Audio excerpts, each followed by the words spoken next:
আমার স্ত্রী শপিং মলে সবার সামনে আমার গালে থাপ্পড় মারল। শপিং মলের ভেতরটা তখন আলো আর মানুষের ভিড়ে ভরা। ঈদের আগে বলে চারদিকে যেন উৎসবের গন্ধ। দোকানের সামনে রঙিন শাড়ি, জামা, জুতা সাজানো। মানুষজন এক দোকান থেকে আরেক দোকানে ঘুরছে।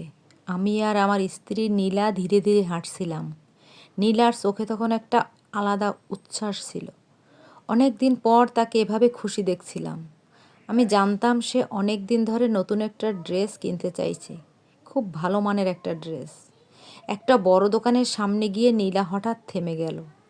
দোকানের কাচের ভেতরে ঝুলছে কিছু একটা লাল রঙের সুন্দর পোশাক। কাপড়টা ঝকঝকে, ডিজাইনটা খুব সুন্দর। নীলা দোকানের ভেতর ঢুকে গেল। আমি একটু দ্বিধা নিয়ে তার পেছনে গেলাম। সেলসম্যান পোশাকটা নামিয়ে নীলার হাতে দিল। নীলা সেটা নিজের শরীরের সামনে ধরে আয়নায় তাকিয়ে দেখল। তার মুখে তখন এমন এক হাসি ছিল যেন সে এই পোশাকটার জন্য অনেক দিন অপেক্ষা করছিল। সে আমার দিকে তাকিয়ে বলল, কেমন লাগছে? আমি একটু হেসে বললাম, খুব সুন্দর লাগছে। সেলসম্যান তখন দাম বলল, ৭,৫০০ টাকা। দামটা শুনে আমার বুকের ভেতরটা কেমন যেন ধক করে উঠল। আমার মাসিক বেতন মাত্র ২২,০০০ টাকা। এর মধ্যে বাসা ভাড়া, বাজার, যাতায়াত খরচ সব মিলিয়ে অনেকটাই চলে যায়। আর প্রতি মাসে আমি গ্রামে বাবা মা আর ছোট বোনের জন্য কিছু টাকা পাঠাই। আমি কিছুক্ষণ চুপ করে দাঁড়িয়ে রইলাম। নীলা আমার দিকে তাকিয়ে বলল, কি হলো, নেবে তো?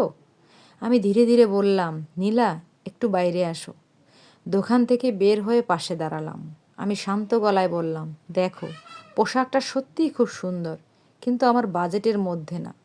নীলার মুখটা সঙ্গে সঙ্গে বদলে গেল। সে কপাল কুঁচকে বলল, মানে? আমি একটু সংকোচ নিয়ে বললাম, যদি এইটা কিনি তাহলে এই মাসে গ্রামে মা বাবা আর বোনের জন্য টাকা পাঠাতে পারবো না। আমার কথা শেষ হওয়ার আগেই নীলার চোখে রাগ জমে উঠল। সে একটু জোরে বলল, তাহলে তুমি কি বলতে চাও? তোমার বাবা মা তোমার কাছে সব, আমি কিছু না? আমি তাড়াতাড়ি বললাম, না তা না, কিন্তু তাদেরও তো দায়িত্ব আছে। চারপাশের কয়েকজন মানুষ তখন আমাদের দিকে তাকাচ্ছিল। আমি চাইছিলাম কথা যেন শান্তভাবে শেষ হয়। আমি বললাম, তুমি চাইলে অন্য একটা ড্রেস দেখতে পারি, একটু কম দামের। এই কথাটা বলার সঙ্গে সঙ্গে নীলা যেন আগুন হয়ে গেল। হঠাৎ করে সে সবার সামনে জোরে আমার গালে একটা থাপ্পড় মারল, ঠাস করে। শব্দটা যেন পুরো শপিং মলে প্রতিধ্বনিত হলো। আমি কয়েক সেকেন্ড বুঝতেই পারলাম না কি হলো। চারপাশে মানুষ থেমে গেছে। কেউ অবাক হয়ে তাকিয়ে আছে, কেউ ফিসফিস করে কথা বলছে। আমার গালটা জ্বালা করছিল, কিন্তু তার থেকেও বেশি জ্বলছিল আমার ভেতরটা। নীলা রাগে কাঁপতে কাঁপতে বলল, তোমার মতো কিপটা মানুষের সাথে আমার জীবন নষ্ট হয়ে গেছে। আমি মাথা নিচু করে দাঁড়িয়েছিলাম। সেই মুহূর্তে মনে হচ্ছিল মাটির নিচে ঢুকে যাই।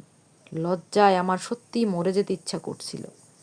আমি কোনো কথা বললাম না, শুধু ধীরে ধীরে শপিং মল থেকে বের হয়ে গেলাম। পেছনে একবারও তাকালাম না। রাস্তায় বের হয়ে যখন হাঁটছিলাম তখন মনে হচ্ছিল পৃথিবীর সব মানুষ যেন আমার দিকে তাকিয়ে আছে।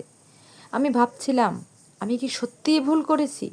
নিজের স্ত্রীকে একটা পোশাক কিনে দিতে পারিনি বলে কি আমি এত খারাপ?